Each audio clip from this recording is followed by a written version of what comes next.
Chapter 4 New Perspective. Sabeko no Gaara stood stock still as he stared into the eyes of the newly formed boggart that was slowly stepping towards him in the leisurely manner that one might expect from a carefree visitor on a light afternoon stroll, except the boggart had a much more sinister purpose in its stride as it approached Gaara, walking directly towards the trembling shinobi who hadn't moved an inch since the monster's terrible formation.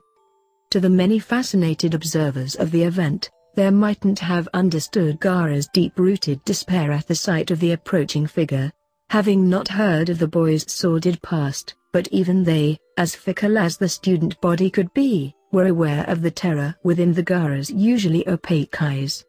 The approaching human shape was certainly not what they had expected from the previously fantastical exchange student's boggart, but nonetheless they watched it raptly. The human shape, apparently a woman, had reached her destination with a gentle smile upon her face. Gaara's wide eyes couldn't even blink at the face of Karura, whom he had only seen in photographs, and yet she had been the cause of some of the most profound of consequences on his life. Karura, Gaara's mother. Of all of the figures and scenarios within the demon host's memory, he had never imagined that she would be the fear he was shown. It wasn't that he didn't understand the horror he was feeling. He had just been so terrified of the mere thought that he just couldn't comprehend it. The boggart with the delicate woman's face bent down and hugged the rigid shinobi, hands weaving around his petite form with seemingly practiced ease. Gaara wasn't in the state of mind one might expect from a child being reunited with their dead mother, and for good reason soon revealed. The boggart was, in fact, a manifestation of one's fears based upon that person's ideas and perceptions. In essence, Gaara's mother was the because he was afraid of the idea of her being the because he had always known exactly what she would say to him, deep down in his heart. "Professor, who is that?" Hermione whispered, concerned that the dangerous creature that she had watched transform into the various grotesque queries of the human mind was now hugging the clearly uncomfortable, if not afraid, red-headed boy. "I don't know. I've never seen her before." Lupin was truthfully bewildered by the unusual behavior of the boggart that was leaning into Gaara's ear and whispering something to him. At the first sign of trouble or danger he would intervene and stop the creature, even if he had to reveal his own fear in doing so, but until then he would wait and see what happened. It wasn't like Lupin to endanger a friend for the sake of his curiosity, however. He was ashamed to admit that even he was wary of the student whom had appeared in a flurry of sand and intrigue. Gaara wasn't nearly as aware as his classmates, his eyes only registering almost gray hair covering his vision like a veil of misty uncertainty, bad memories and despicable motives.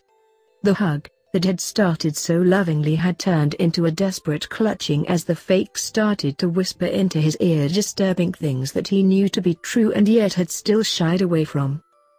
"My little Gaara, my beautiful little Gaara. You've been such a naughty child, not killing anyone. You know that's your purpose, you are a tool for genocide. That's why I gave you your name." The boggart Karura sung caringly into Gaara's ear, describing all of his worst insecurities and destabilizing his only recently formed sanity at its very core.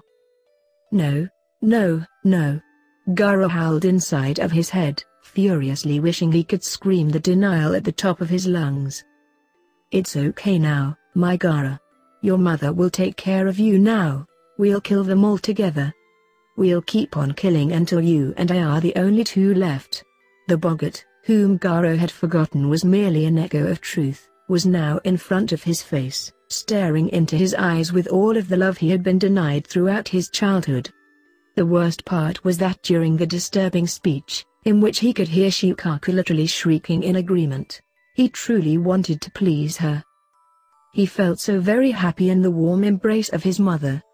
It wasn't like Gaara to lose track of himself so easily, especially since he had separated his mind from the Akaibees, but the emotional blowback of the encounter was draining all of his self-control until he was nothing more than the weapon he had strived so hard to distance himself from.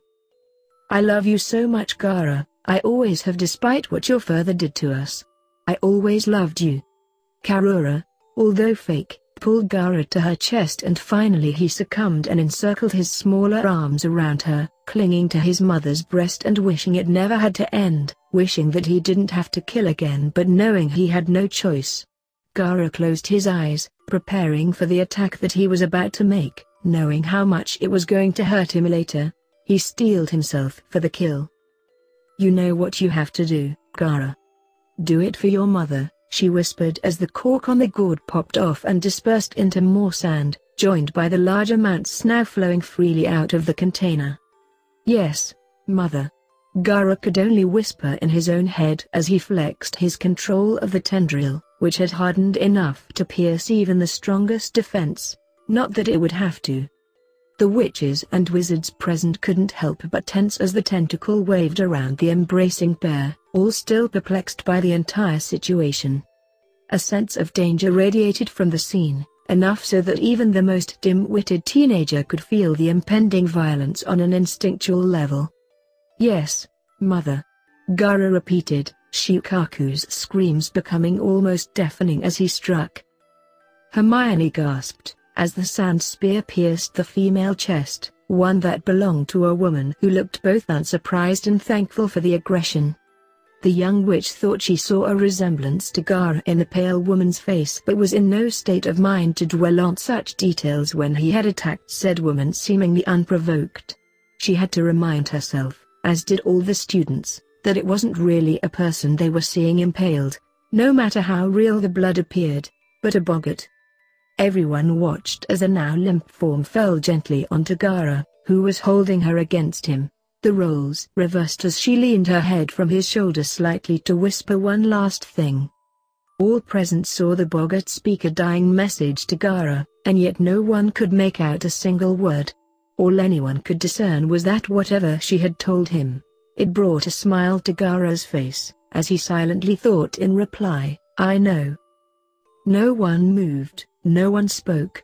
The entire class was frozen as Gaara moved the body of the, now dead, boggart to the floor, still maintaining the sad and yet so very sincere smile that didn't hold the same apathy or loathing that his previous facial expressions had held. No, this was a transcendental smile that had never been seen before and was seldom seen again by the residents of Hogwarts.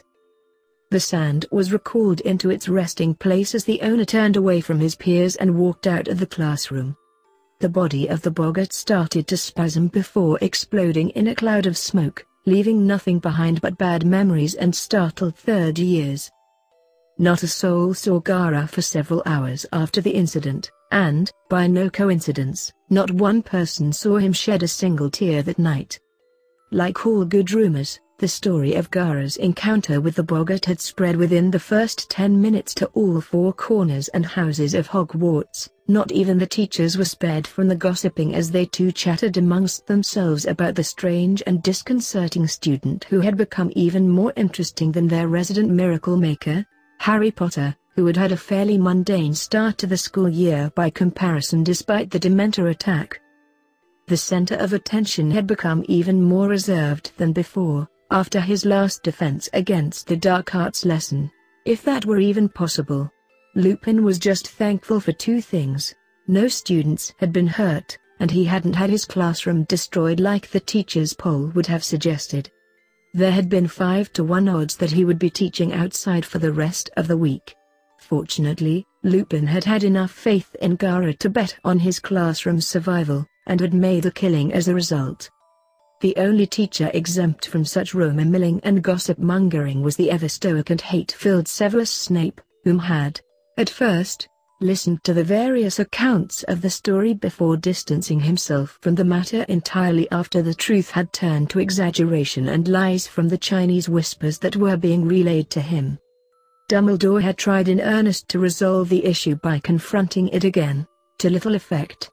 It seemed that the matter was of a sensitive and personal nature to Gaara, as all questions either met a glare or feigned preoccupation. Albus had decided, before his questioning, that he wouldn't suggest any of his theories to Gaara, as, if he was wrong, or if he was right, it might end dangerously. He knew he had an upset teenager on his hands, and the last thing he needed was an angry student who scared him more than he would ever like to admit. The only solace that the aged and wise man could take was that Gaara had been grounded to some level social norms by his apparent friendship with Draco Malfoy, though the term friend wasn't really all that suitable considering the redhead's continuing distance and overall antisocial nature. The professor wasn't all too sure whether he should be concerned over the two teens bonding or not. He would have to wait and see. After all, he still had his contacts at the ministry to fall back on if matters grew out of his control, no matter how much he wished to avoid that instance.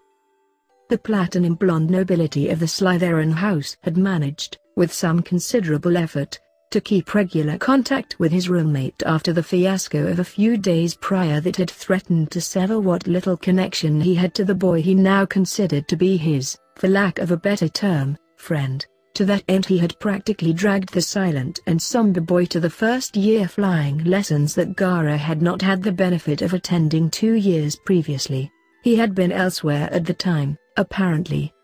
When Gaara had first learnt of the wizarding hobby of riding broomsticks, he had decided that witches and wizards were crazy.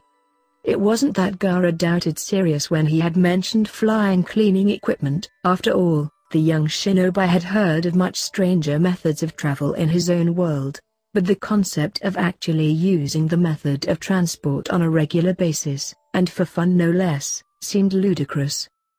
It hadn't been a fortnight since his fall from the much sturdier magical flying creature, and it had had a profound effect on Gaara's trust in the wizarding community's sense of self-preservation when it came to their flying implements.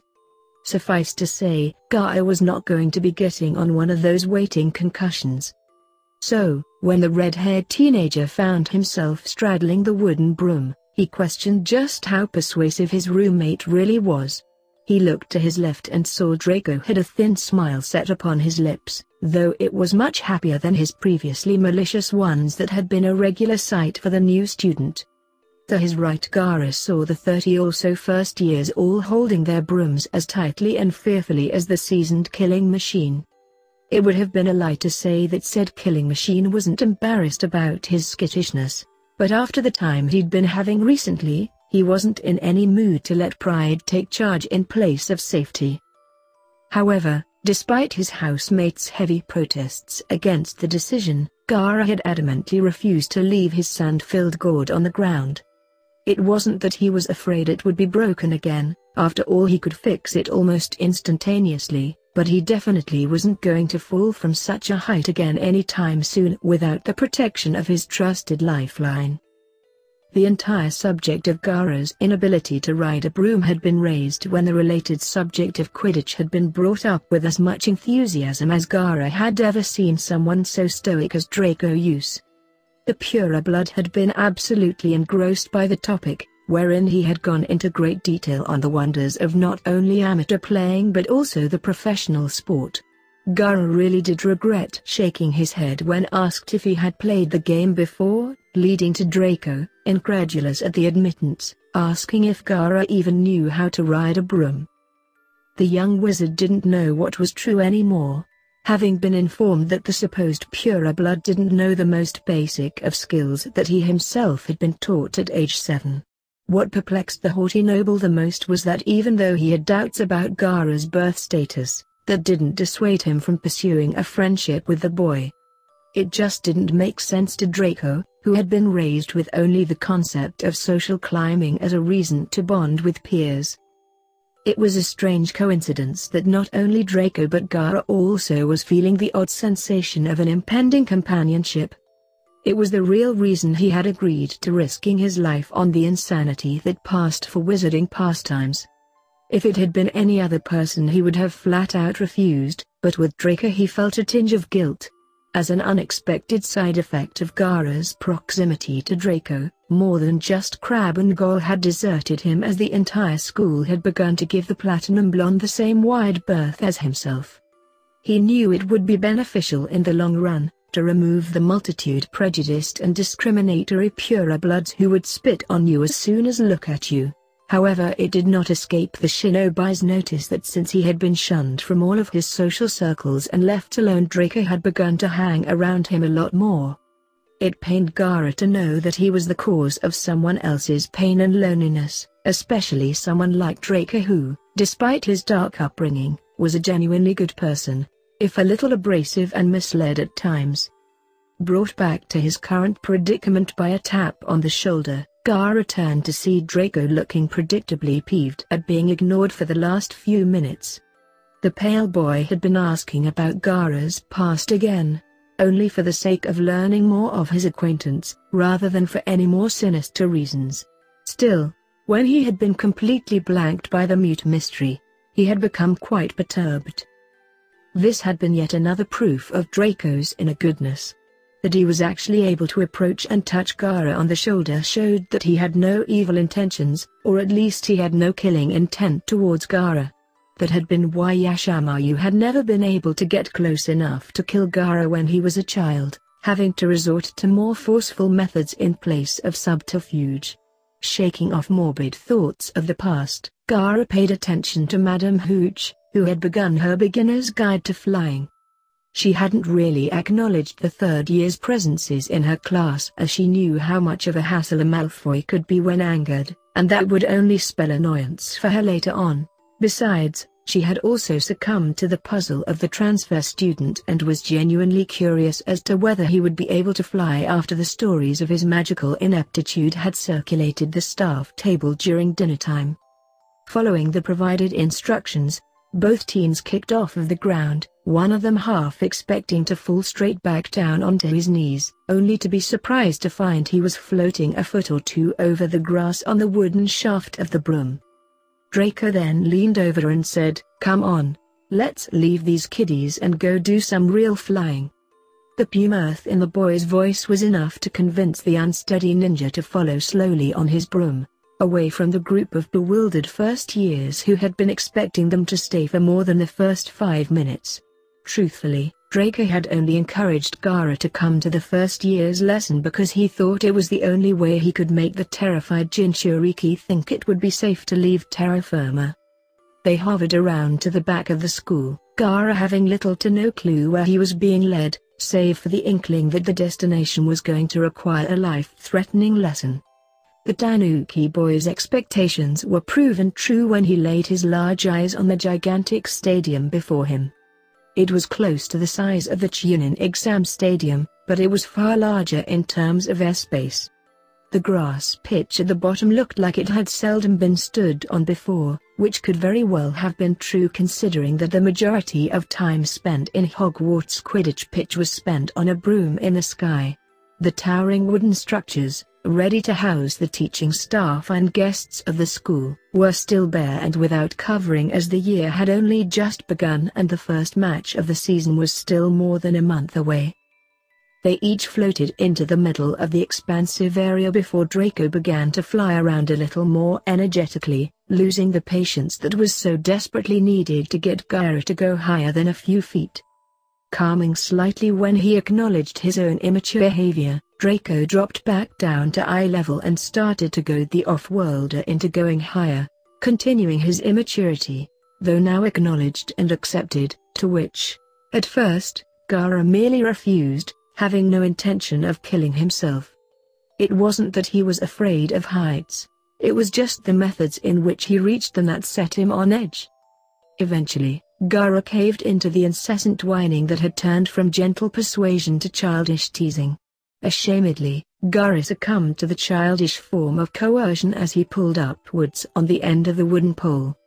Unfortunately, there had been an oversight on Gaara's part that Draco had also failed to notice, that being the large gourd, equal in size to Gaara himself, and filled to the brim with ground-up rocks, was far too heavy for any broom to lift, magical or no. Gaara had tried to fly straight upwards upon his roommate's example but had only reached the staggering altitude of 5 feet before beginning to tip backwards and fall. The object that had single-handedly doomed the ascension was also the object that saved the participant from doing a number on his recently healed tailbone. The sand burst from the container with lightning speed to cushion their, albeit minor yet still unpleasantly nostalgic, descent. Thanks to the blanket of golden granules under his back, Gaara had barely even felt the impact and was moving back to his feet again momentarily. "Take that thing off," "And try again," Draco said, coming back down like the proverbial yo he seemed to be imitating as of the past few minutes. The Slytherin Seeker had stumbled on his description of the gourd which, to his dismay, remained an ongoing enigma to him. He had tried on several occasions, even more so after the boggart incident, to discover something, anything about Gara, but the only thing he had managed to rip from the clutches of Gara's paranoia was that the boy had been a shinobi where he came from and that they excelled in wandless magic. What a shinobi was, as well as an infinite number of other unanswered questions, still plagued the forefront of Malfoy's mind. Gara shook his head, not willing to entertain the thought of riding the broom, which had already proven itself to be unsafe in his mind, without his protection. Gara looked down at the borrowed broom in his hand. A far cry from Draco's Nimbus 2001, the end fraying and the length looking ready to buckle under a normal student's weight, much less his considerable bulk when including the mass of the sand on his back. The boy himself, being of a rather diminutive stature, weighed very little, not that he would ever admit any such weaknesses. The tiny Jinchuriki threw the broom off to the side petulantly when his patience ran thin, though he was careful not to put too much force behind his throw as to break the tool, seeing as it was not his safety hazard to break. Before he could leave Draco to calm down over the next few hours, said Flying Teen made his last effort to persuade his associate to stay. "Come on, don't be such a coward." Refusing to rise again to such an obvious jibe at his otherwise proud demeanor, Gara started to walk away, having no further reason to stay. He was sure he would reconcile with his bed neighbor at some point, but for the moment he was a little too mad? Embarrassed? He wasn't sure what he was feeling at being called out, regarding his apparent fear of flying by wizarding means. Still, it was understandable that after the weeks he'd had, including no less than 3 falls, he developed a fear of a reoccurrence. Admittedly, the first had been due to an unknown kinjutsu and he'd been close to unconscious at the time, and the third had been a few feet into soft sand, but the fact remained that his phobia seemed to have ingrained itself. As Gara was exiting through one of the various holes in the border of the stadium's perimeter, he heard the rushing of wind behind him. Not an unfamiliar sound, almost reminiscent of his home. The Tanuki host turned to see Draco whizzing around through the air at breakneck speeds. What really caught his attention was the look on his face. Unlike most, who would have just seen a blur in place of the flying nobility, Gara's trained eyes caught sight of the unbridled joy on Malfoy's face, Gara's earlier rebuffing of him notwithstanding. Draco seemed to have overcome his crippling loneliness as he soared freely, seemingly finding some measure of contentment that Gara himself was relatively unfamiliar with and yet could still empathize fully with the sentiment.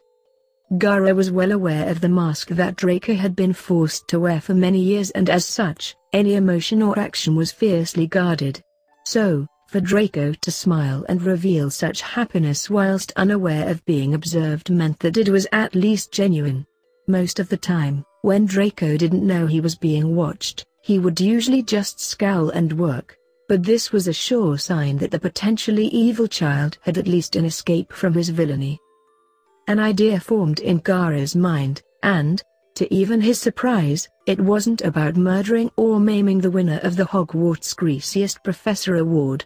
Pushing through his reservations on the thought of doing any more flying in this world, Gara called out his sand platform, using all of it to make a sturdy surface for him to stand on as he was carried upwards and back onto the Quidditch field.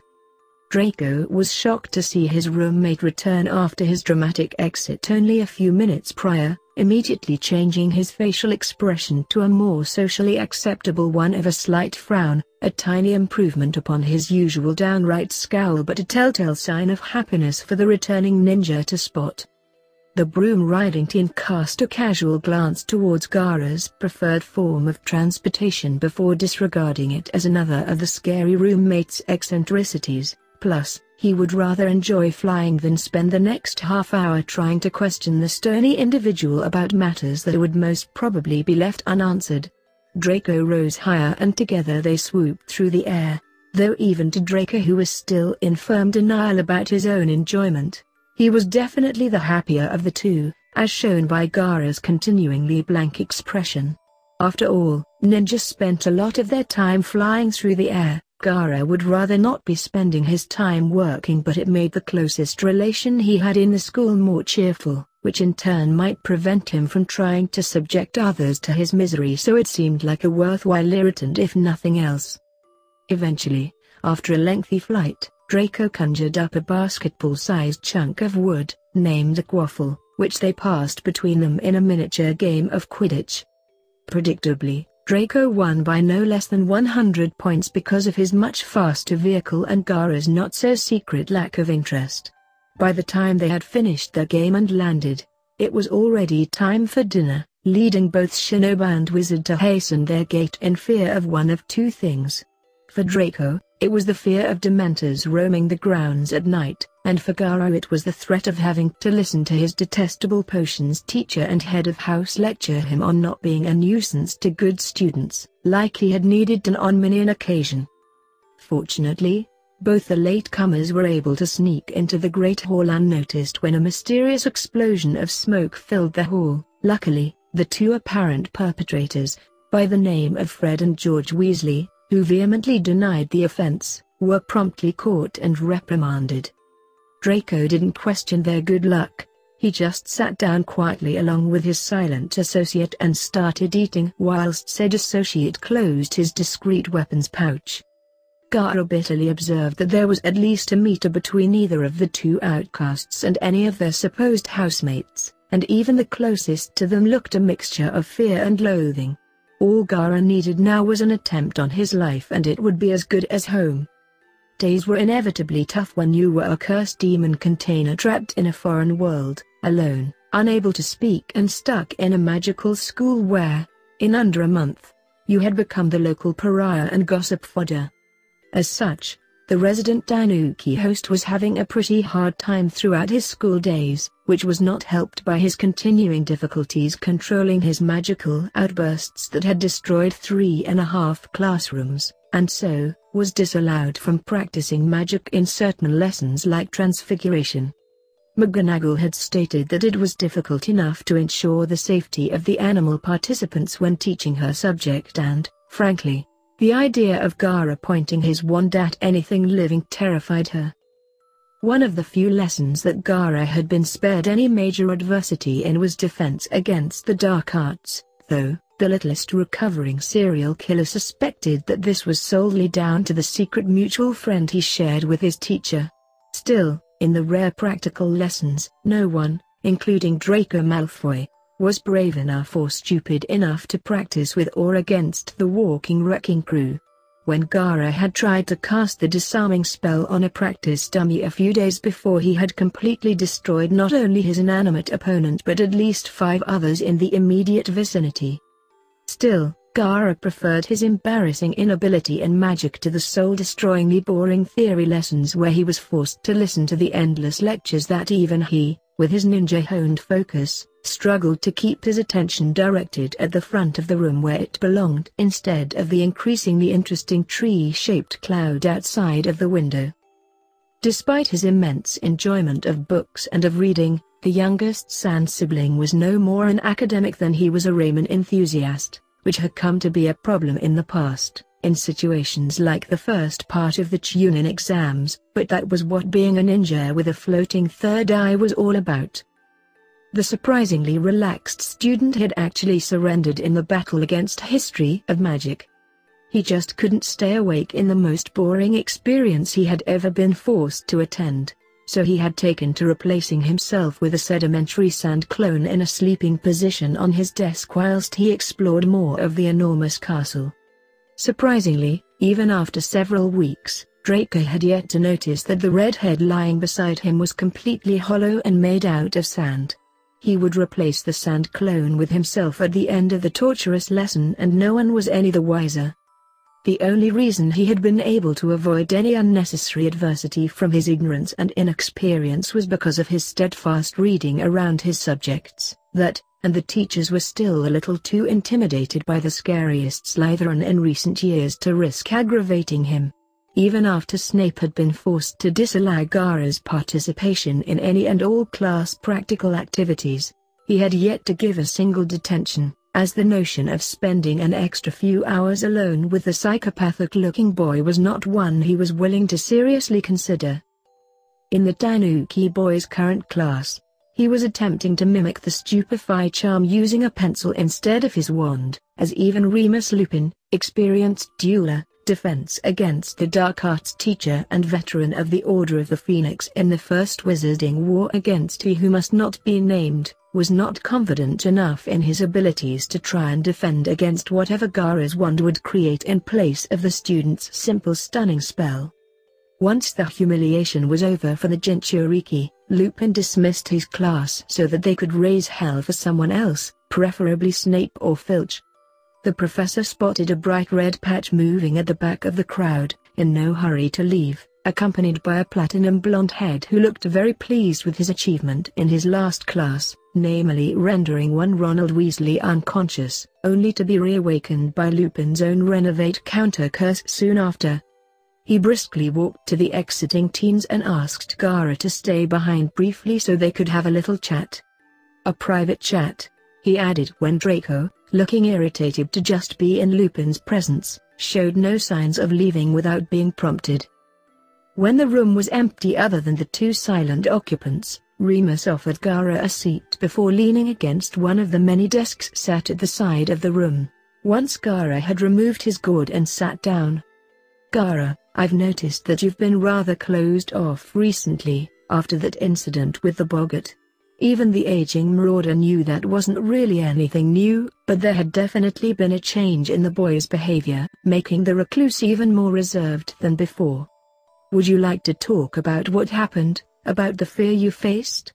A slow shake of the head dashed that thin sliver of hope for the well-wishing man who had wanted Gaara to open up a little, even if it was just to him. However, the fear-inducing teen had no desire to reveal his past or emotions to this man, despite his obviously kind intentions, not yet.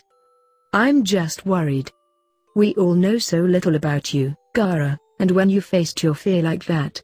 Lupin didn't need to finish as Gaara clearly had no intention of giving anything away for the moment, and badgering him wouldn't help any. "Okay, but if you ever need help, or want to talk to somebody, don't hesitate. I know this is a strange place for you." The werewolf had lowered his voice at this part, not willing for an eavesdropper to hear about their illicit connection.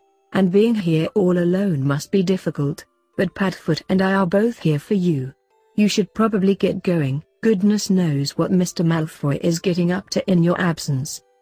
Gaara stood, letting the heavy words sink in for him whilst he swung the gourd easily onto his back before he walked towards the door.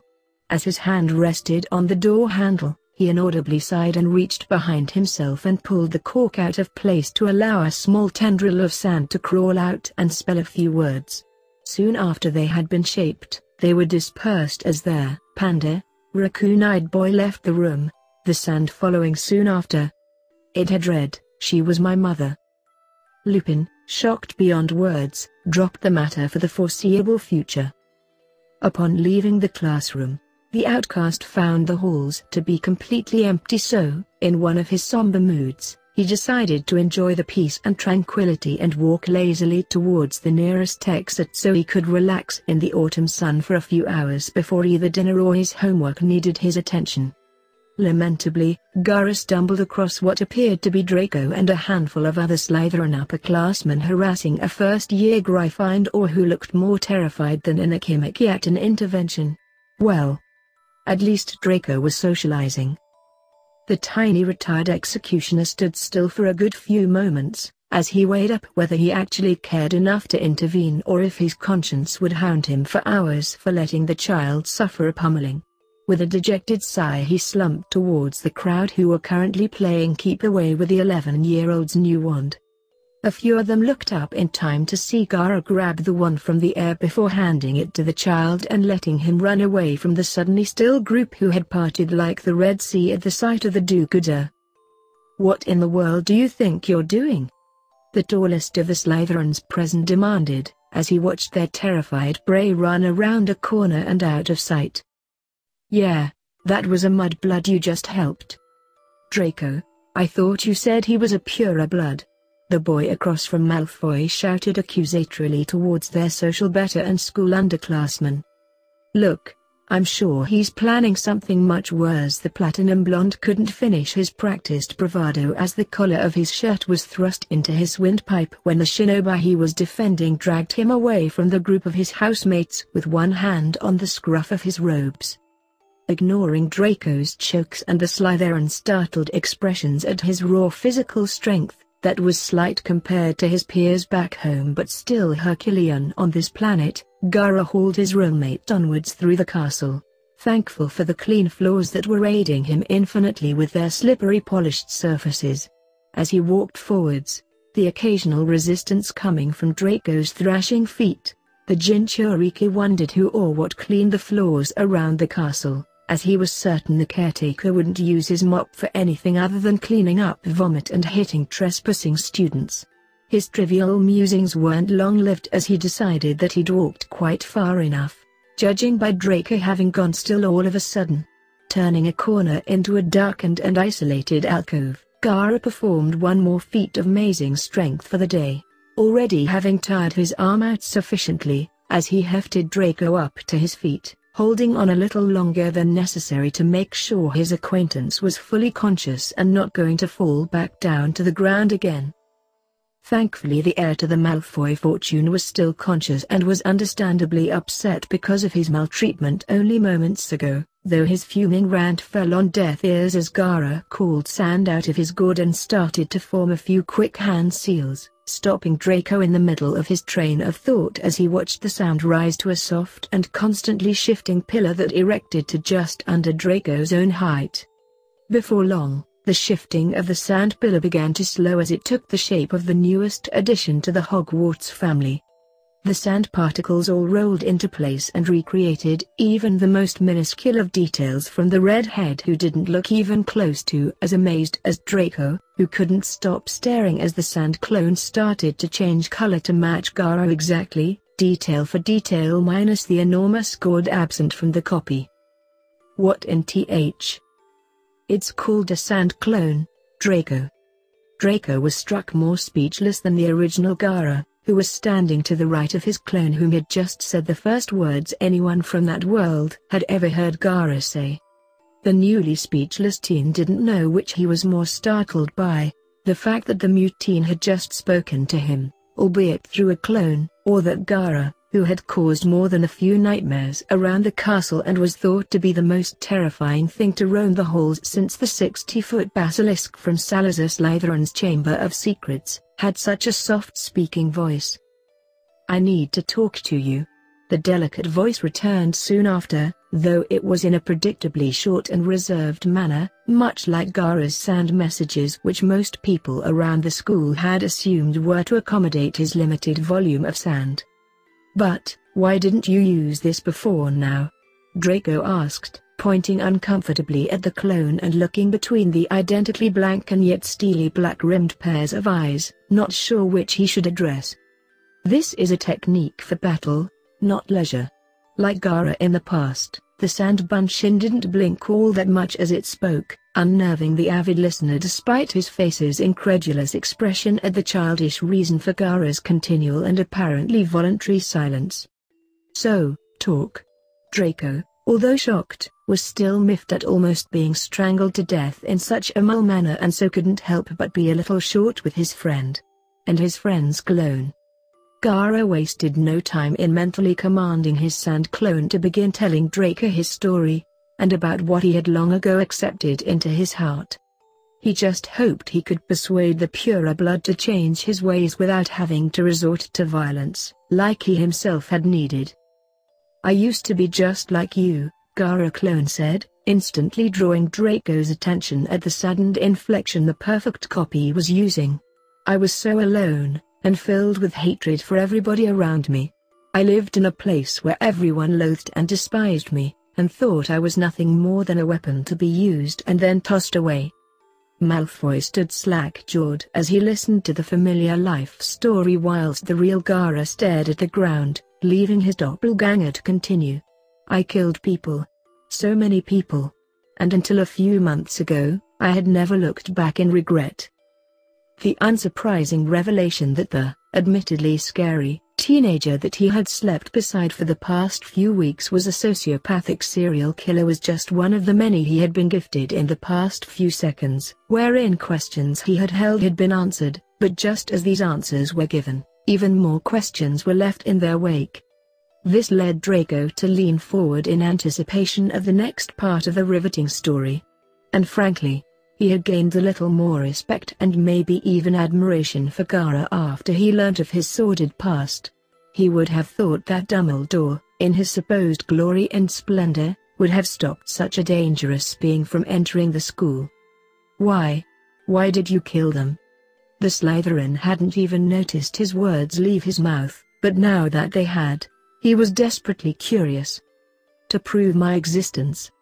I was nothing more than a tool that could be disposed of at any time, so I needed to leave a bloody path of destruction to show that I had lived.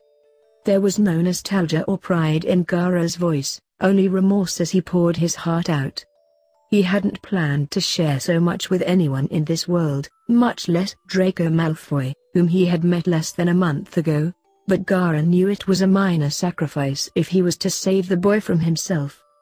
So, why did you stop? You were right. If it proves you are worth something, then it's okay to kill a few idiots. Draco wasn't just defending Gaara now, he was defending himself and his own actions, and he didn't even know it. Because I met someone who showed me a better path, a way to be stronger. He was just like me. He had grown up feared and despised, but he did not fill his life with that hatred. He worked to protect the people who were precious to him, even if he died. In the end, even though I was much stronger, I lost to him. At first I couldn't understand why he kept fighting. I thought I was alone, but even I had precious people. Despite everything that I had done, I had people to rely on. But others make you weak. Someone could take them as hostages or they could betray you. Is it better to be alone? Draco looked thoroughly confused at this turn in the conversation. Having been raised to believe the exact opposite of what he was hearing now, and the most perplexing part was that it was making perfect sense to him. Who told you all of this? Gaara paused for a moment before answering with a light smile on both sand and real faces. Aloud, blonde idiot. Why are you telling me these things? Draco looked the gift horse in the mouth and he was genuinely baffled. Because it is too painful to watch you suffering like you are right now. You hide behind such an angry and isolated mask, and I am afraid.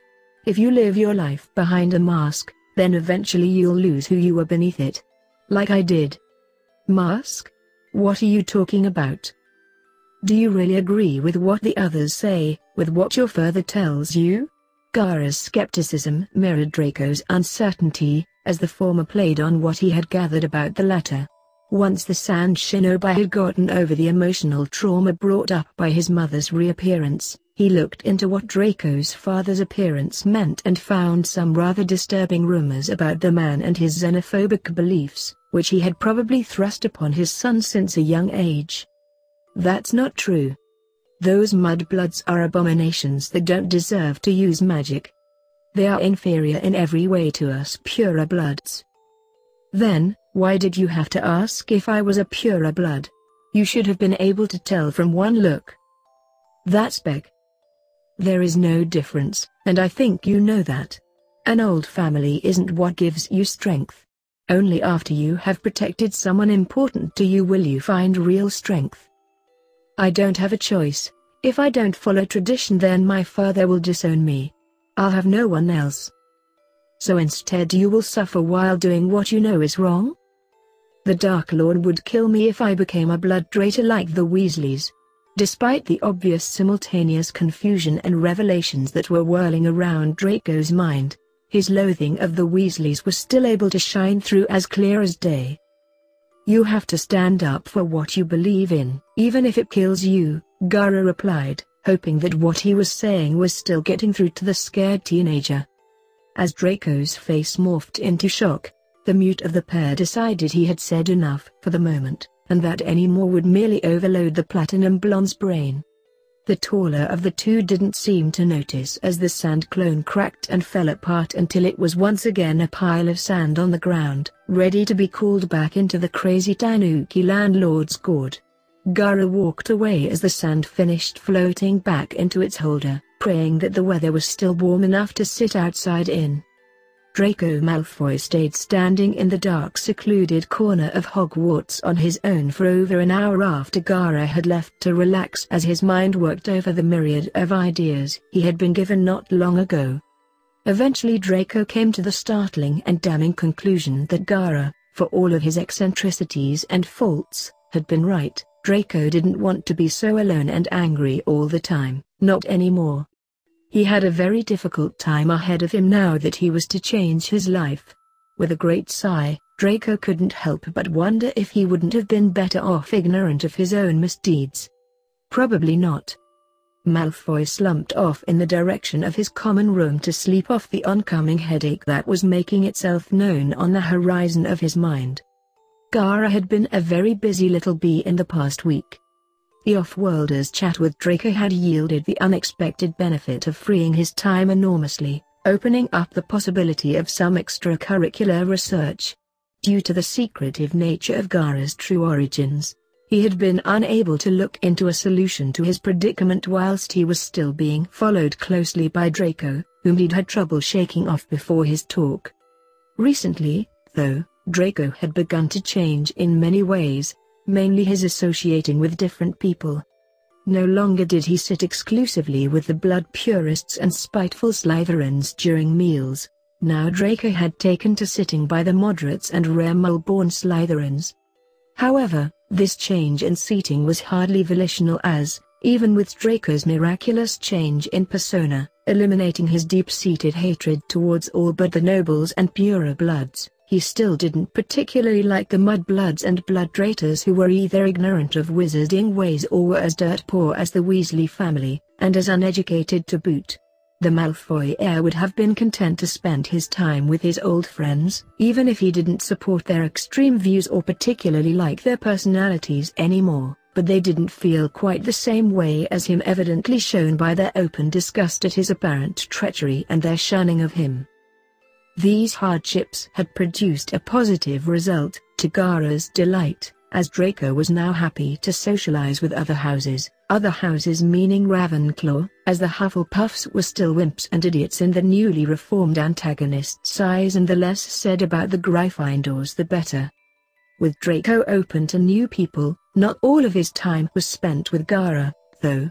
He still spent the majority of his free time around his roommate, to said roommate's chagrin, as he had apparently struck further accord with the silent boy since he had stopped devoting his energies to hating others. It wasn't that Gaara really disliked Draco, as he wasn't one to tolerate fools, but he had desperately needed to get some time alone.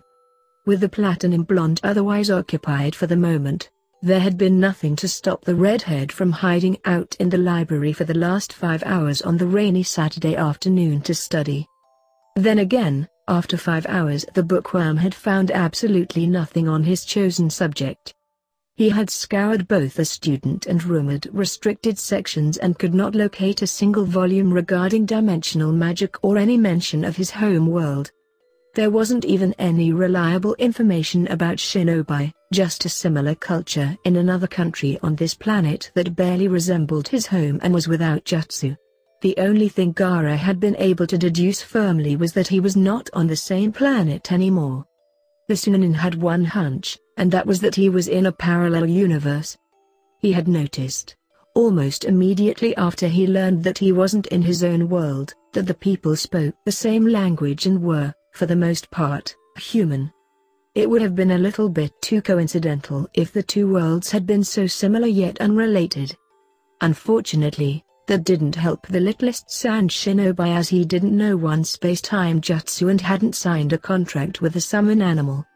Slamming his fists down on the desk piled high with books, Gaara let out a suppressed scream of frustration, ignoring the stacks of hardbacks that fell to the floor in his fury. The ninja had known that it would take more than one day to remedy his situation, but he had expected to find something, anything on the subject that could lead him elsewhere, but it was as if wizards didn't know how to perform space-time techniques.